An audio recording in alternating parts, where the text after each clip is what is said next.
Okay, hello and welcome to another Clare Echo video special.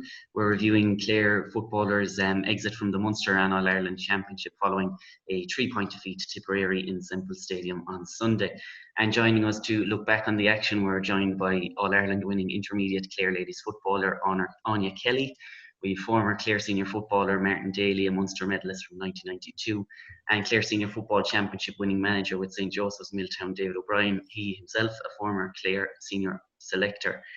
So just to begin, lads, football fanatics in the county would have eyed up a possible Munster final, I guess, based on the draw that Clare were afforded, but you know, they avoided Kerry obviously for the first time in a number of years. But Martin, to start with yourself, do you think Clare were complacent for this tie?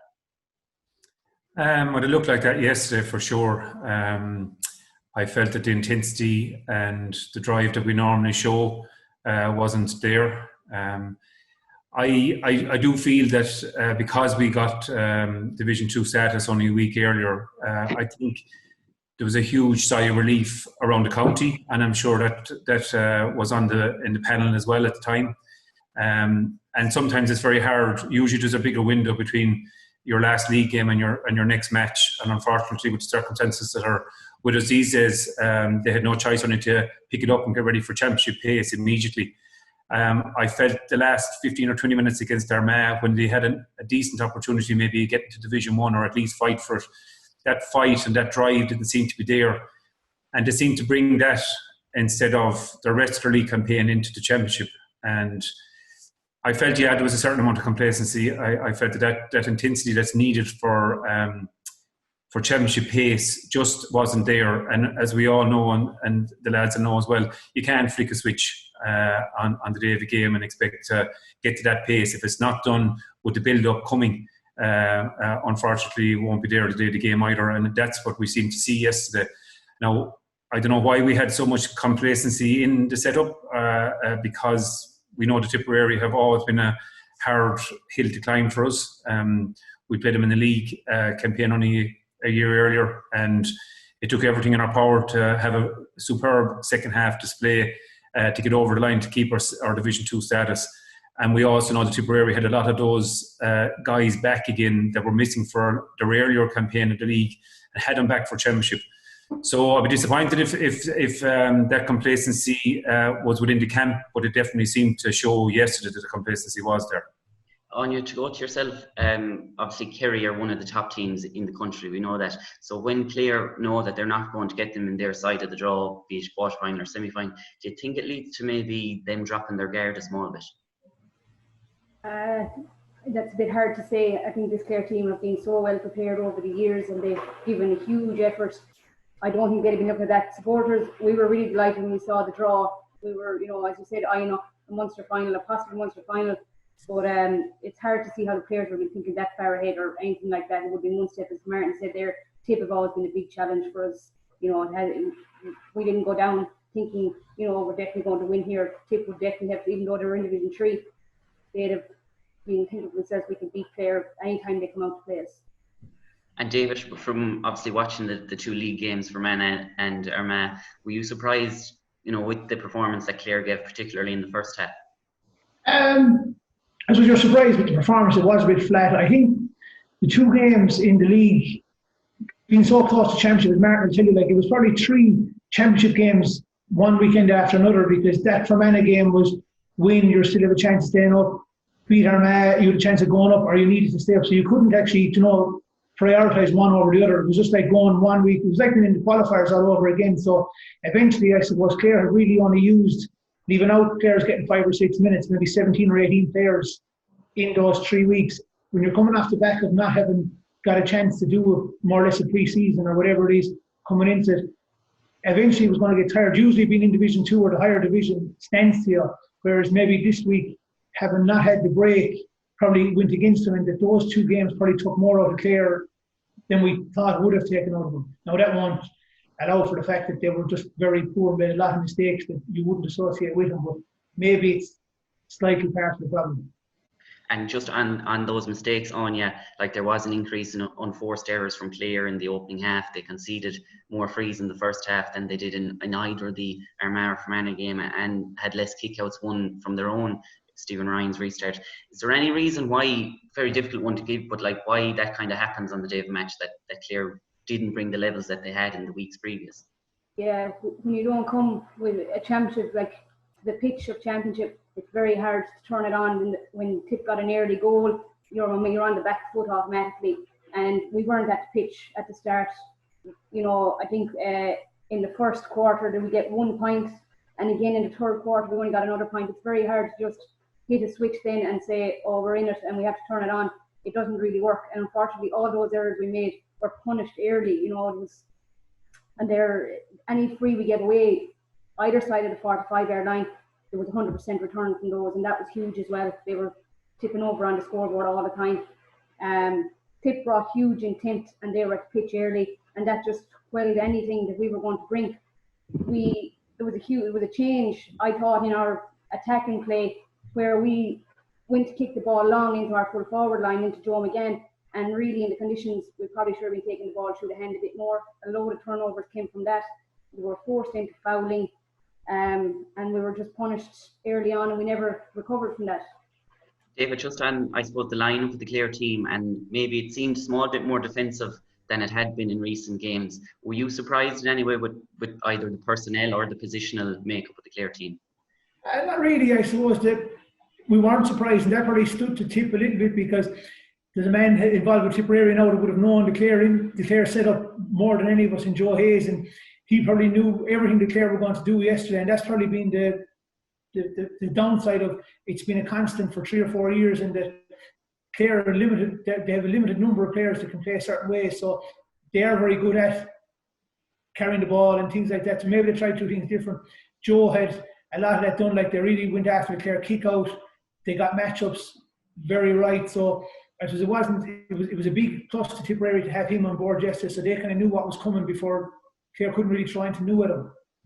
And Martin, one of the things I suppose you've written about in your columns with the Clare Echo over the last few years has been maybe the strength that Clare have when they run off the shoulder and attacking at pace with the ball from defence. But that wasn't really as much yesterday. Was that down to a poor Clare performance, or well done by Tipperary, and obviously, as David says, the influence on Joe Hayes?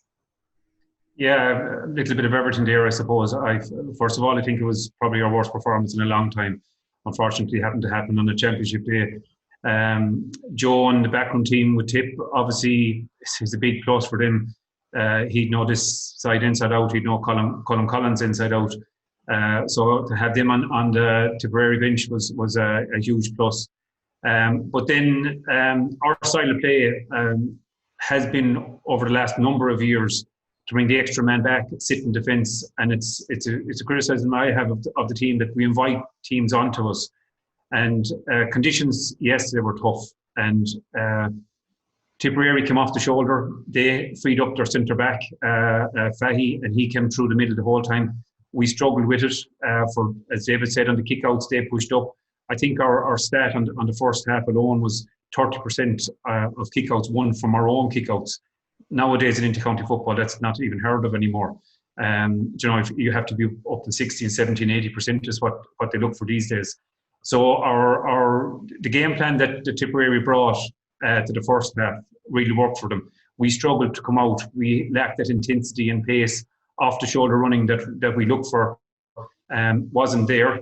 As Áine said, we didn't have to go back, resort to a few long balls into the forward line, which really weren't on, especially in the conditions that were there.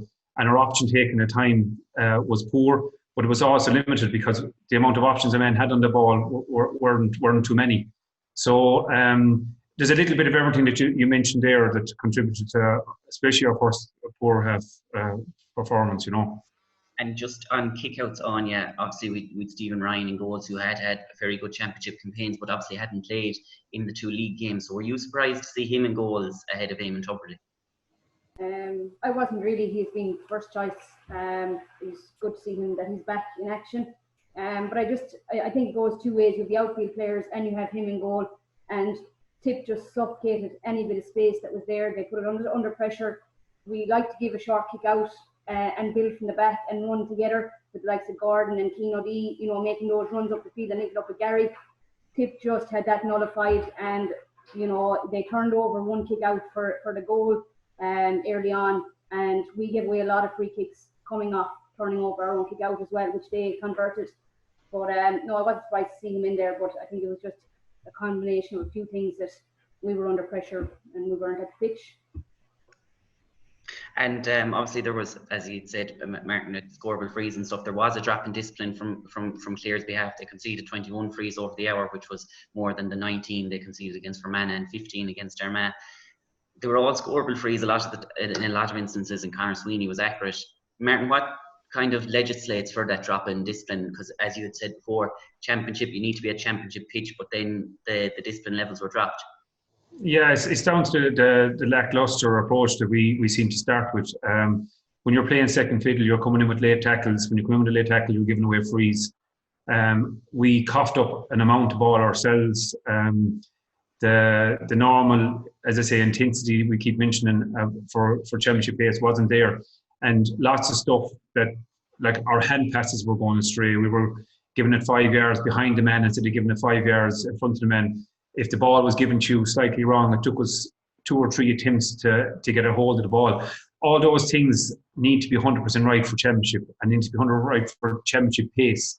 And if you haven't got that pace and the other team have, then you're playing second fiddle. So you're trying to catch up and you're coming in with a late hand or a late tackle, or if that ball spills and it coughs up to a Tipperary player, your first reaction is to dive in and make sure he doesn't get by you. And as I say, there was the frees that we were giving away.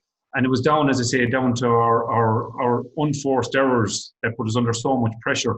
And it comes back to what we started with, and that was the complacency and the lack of intensity that we didn't bring to the game. When that happens, then you're going to give away a lot of frees because you're as I say, you're putting in a late hand or a late tackle. And David, it took 7 minutes for Clare's first score in the first half and 13 minutes then in the second half, whereas Tipperary had a goal within 5 minutes and then a goal within 50 seconds. But just to go to the Tipperary first goal, what did you make of the decision from Conor Lane maybe not to award the mark? Look, those things happened, but the disappointing thing for Clare was that they kind of stopped expecting a mark. Like at championship, you can't stop. Like I think Kevin Hartnett, who's been a brilliant servant to Clare, if he watches back on that, like, he left Conor Sweeney on the belief that something was going to happen, and he was kind of like man marking their most dangerous player. And when Sweeney ended up getting the ball, he was in the oceans of space. Like it was just little things like Clare were kind of thinking 2 or 3 moves ahead instead of just doing what you're supposed to. So look, Conor Lane could have given the mark, maybe he should have given the mark, but he didn't. And things had to happen after that for the ball to end up in the net, and Clare didn't cover themselves in glory in those things. Like Kevin had gone, Sweeney, their most dangerous players, left inside in his own. I think it was Gordon ended up trying to get back, but it was just little things like that. Same thing at the start of the second half. Like the goal was very quickly, but he was through. I think it was Pearce, just got his feet wrong, just walked straight through him. And as Martin went, that they're complacent things. They're just switching off. And at championship level, against good teams like Tipperary, you switch off for a second, you're going to be punished for things like that. Whereas in the league, you may not be punished. And Áine, like as you say, it is championship, so regardless of if a decision is right or wrong, any sport at any level, you really do have to play the whistle until, rather than expecting the ref's going to give it free. Yeah, you really do. And if you think back to the Armagh match last weekend, when the Armagh goal came, it was again a switch off where they gave a quick free in over the top and it was in the net. So I suppose maybe there was a few cracks in those 2 games, in the 2 league games, and maybe we covered it up by a better second half performance against Armagh. But again, you just can't switch off. You really play the whistle. We shouldn't even be discussing that. That's just normal. And the timing of those goals, Martin, like the first score for Tip at the second half and so early in the first half, how significant was the timing of each of those green flags? It was huge. Look at you, as David said, there these things happen in championship. You might have a bad start to a game, and you regroup, and you get to half time or get to the first water break, wherever it is, to see can you claw it back. We obviously had a very poor first half, and I go back to the league game that we played them in last year. We also had a very poor first half, but we came out guns blazing in the second half, went man for man, pushed up on them, ran at them, and Tipperary had no answer to us in that league game. So I'm sure Colm went off and pointed that out and said, right, okay, let's start the second half as we need to go on now and go at 100 miles an hour and see can we push these lads to the limit. And to start the second half and give away a goal and a point to start off, like straight away in those conditions, in the heat of battle, you're really fighting a huge uphill battle all of a sudden. It was hard enough, but it was clear that needed a good start and not Tipperary. To be quite honest with you, when I saw the goal and the next point going in, I said, I don't think we're going to get to this result today because of the conditions that were there. It was not going to be a high-scoring game either way. And to claw all that back with 30 minutes was going to be a very hard thing to be done. And it proved that it wasn't able to be done. And they had a very good last few minutes of that game. And it was probably that goal in the start of the second half that was the winning score, really. Áine, just from the management side of you, they made the changes. David Tubridy came in, they used all subs. So is there anything more they could have done? I suppose it's hard, when you're in the thick of it, but I suppose we just didn't show the intensity. If we'd maybe pushed up a little bit, when David Tubridy came on, it wasn't that he had done it or whatever, but we got 3 points. I think it was 3 or 2 in it and 1 from play, and we turned over a short kick out. We forced them down. Colm O'Connor caught the next one, and it looked like we were getting into a little bit of a flow, and that just, we didn't sustain that. So I suppose that's what we needed. That's how we play. That's the best, that's how we get, or how we set up, and that's how we play well, or when we play well. That running game, I suppose they just weren't able to bring that together. I suppose it was isolated attacks as well, and the players were on their own. How many times was Gary Brennan forced wide with nobody coming through, or the clip had just shut down that space? We just needed more intent and push in and push up more often. I suppose Martin said there about the sweeper earlier on, and maybe when you are down and that goal within our half time, you just have to go for it and push everybody up, and that probably would have been one change. David, obviously you've served as a selector beside Colm on the Clare management, so you had more of an experience than any of us of working with him. So where will his head be at this week? What will be, obviously it's a very sore defeat to have suffered. He'll just be disappointed about the performance more than anything. He'll always ask players, give absolutely everything, results. And look, we're all from Clare. We lose more games than we win, so that's not going to be the thing. The real thing that's going to hurt them today is that they didn't perform at all. And that's like, you get knocked out of the championship. Eventually, unless you win the All-Ireland, you're going to get knocked out of the championship. So what you want to do is go with real fight and give it absolutely everything, and be able to look in the mirror after and go, look, we couldn't have done any more. And the sad thing for Clare today is that very few, if anyone, is going to be able to look in the mirror and go, I couldn't have done any more. Just didn't perform, they made mistakes, different things like that. And that will really disappoint them, because you're left waiting and thinking about that for the next couple of months until it all starts over again. And maybe some players will be thinking about that, might be their last game for Clare, and they're thinking about, no one's going to come off and look, couldn't have done any more. They may not have been able to do any more over the last 10 years, but yesterday an awful lot could have done an awful lot more. And that's what will bother him today above anything else, is just not performing. And Martin, do you think that Colm Collins should be there as manager of the Clare footballers in 2021? Well, Colm has obviously 7 years done. Started with Division 4, and out of his 7 years, we spent 4 of those years in Division 2. Which is super. We got to an All-Ireland quarter-final with Colm only a few years ago as well. He's a huge amount of work done. I think a lot of people would agree that we're probably punching a little bit above our weight over the last couple of years, and have held our own.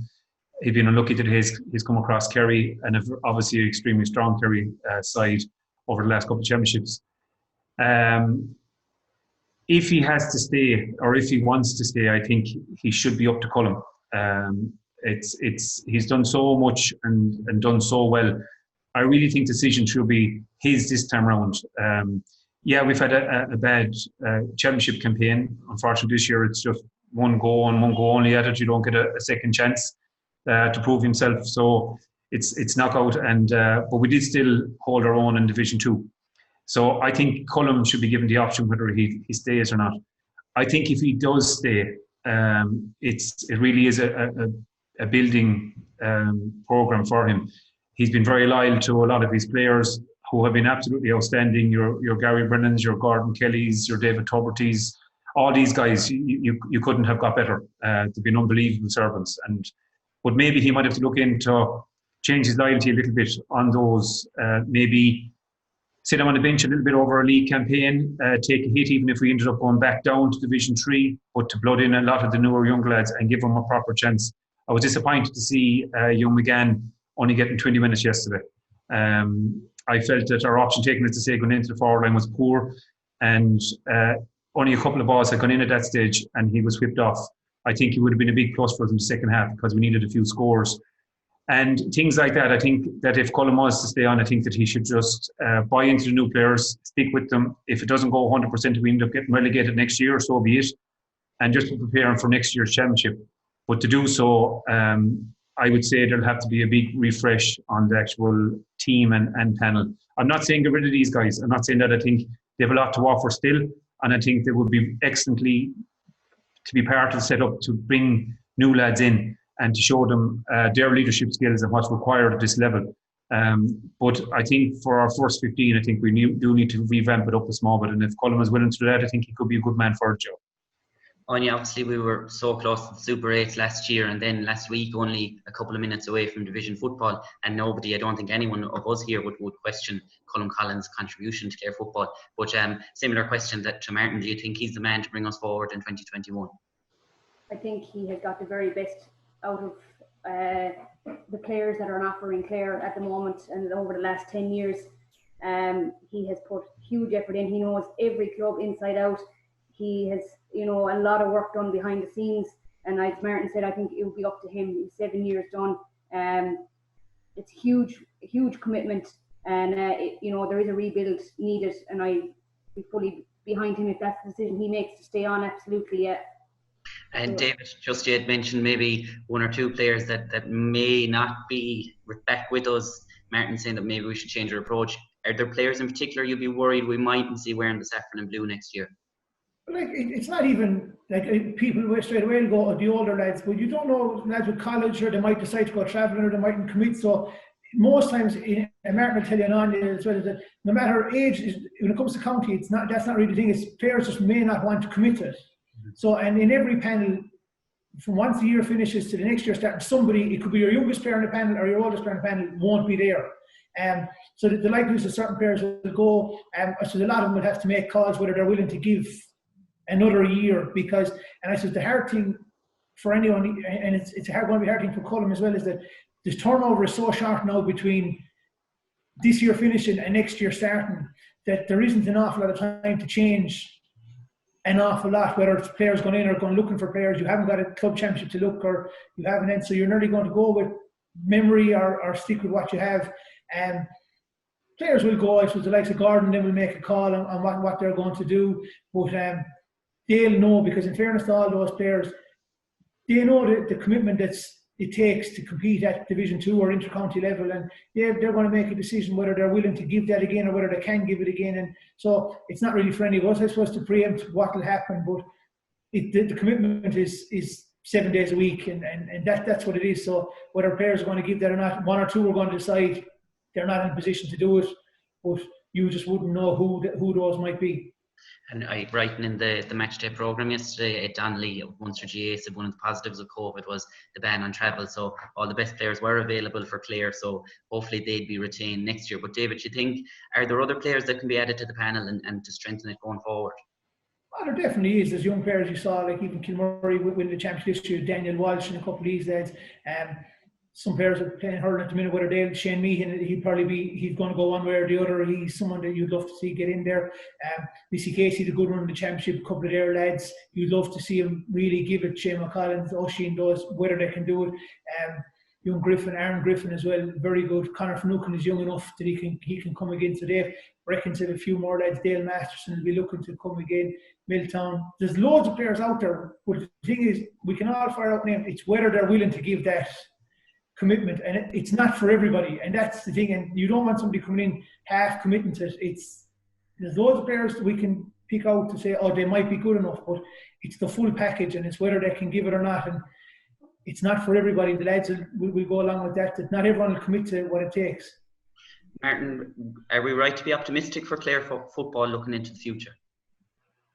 I think we are, yeah. David has mentioned there, it's only when you get to hear these names thrown out there, you go, Ginny, oh, that guy, yeah, that guy. So yeah, there is plenty of guys out there. I think it's the amount of people that are, as David said, they are going to commit to this thing. It's unbelievable commitment these days. Even back in our day, it was a big ask, and you made a lot of commitments in life. It's even more now.